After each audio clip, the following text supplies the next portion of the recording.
لبيك لا شريك لك لبيك إن الحمد والنعمة لك والملك لا شريك لك আমি হাজির আল্লাহ আমি হাজির এই ঘোষণা দিয়ে আল্লাহ তাআলার কাছে নিজেকে সমর্পণ করছেন হজ করতে যাওয়া লাখো মানুষ। ইন্নাল হামদা ওয়ান নি'মাতা এই সেই ঐতিহাসিক আরাফাহ ময়দান। আজ সারাদিন এখানেই অবস্থান করবেন হাজিরা। মিনা থেকে ফজরের নামাজের পরই আরাফাতের উদ্দেশ্যে রওনা হন হাজিরা। দুপুরের আগেই আরাফার ময়দানে পৌঁছান তারা।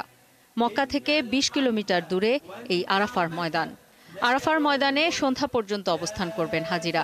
বিশেষ করে এখানে বিকেল কাটানোটা হাজিদের জন্য বাধ্যতামূলক। সারাদিন এখানে আল্লাহর কাছে ক্ষমা প্রার্থনা এবং ইবাদত বন্দিগিতে কাটাবেন সবাই। মসজিদে নামিরায় জোহর ও আসরের নামাজ একসাথে আদায় করবেন হাজিরা। আসর থেকে মাগরিব পর্যন্ত আরাফার ময়দানে অবস্থান করে সবচেয়ে বেশি দোয়া করার বিধান আছে। বলা হয় এই সময়ের দোয়া আল্লাহ সবচেয়ে বেশি কবুল করেন। সূর্যাস্ত পর্যন্ত আরাফাহ ময়দানে অবস্থান করতে হয়। সূর্যাস্তের পর মাগরিবের নামাজ না পড়েই মুজদালিফার উদ্দেশ্যে রওনা হবেন মুসল্লিরা।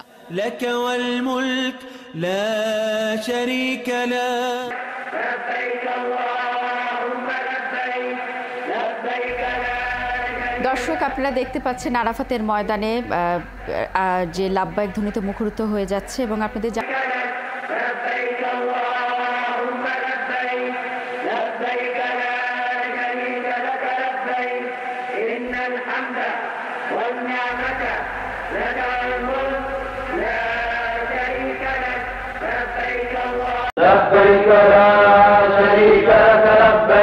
আর মাত্র কয়েকটা দিন, এরপরই মক্কার আকাশ বাতাসে শুধু ধ্বনিত হবে লাব্বাইক আল্লাহুম্মা লাব্বাইক ধ্বনিতে। লাখ লাখ হাজি সৃষ্টিকর্তার সন্তুষ্টি লাভে শুরু করবেন হজের আনুষ্ঠানিকতা। হজে অংশ নিতে বিশ্বের সব প্রান্ত থেকে লাখ লাখ মুসল্লি এখন ছুটে যাচ্ছেন মক্কায়।